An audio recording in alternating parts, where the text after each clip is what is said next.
Desri Zahri, yang belakangan diketahui berstatus mantan anggota DPRD Lubuk Linggau 2014-2019, akhirnya bisa tertangkap polisi dari Polres Lubuk Linggau setelah diburu selama 2 tahun.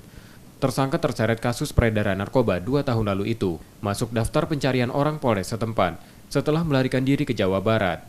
Tersangka tertangkap saat kembali ke Lubuk Linggau, yang tinggal di rumah saudaranya di RT 09 Kelurahan Wirakarya Lubuk Linggau Barat 1. Sebelumnya polisi sudah melakukan pemanggilan pada tersangka 2 kali terkait kasus peredaran narkoba 2 tahun lalu. Namun tersangka justru kabur.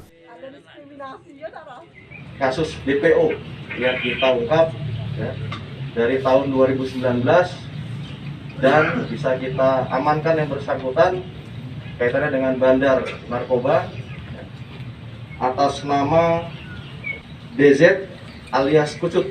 Ya. Ini adalah bandar dari 2 tersangka pengedar yang sudah kita proses. Tersangka mengaku peredaran narkoba yang dilakukannya selama menjabat anggota DPRD Lubuk Linggau. Tertangkapnya tersangka atas nama Gusti dan Tommy itu masih sebagai anggota DPRD aktif dari partai PKB.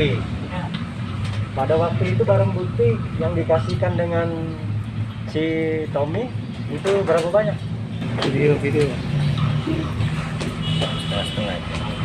Setengah kilo. Setengah kantong. Kita berapa gram? 5 gram, 84 ya. Kini tersangka ditahan di tahanan Polres Lubuk Linggau untuk proses hukumnya.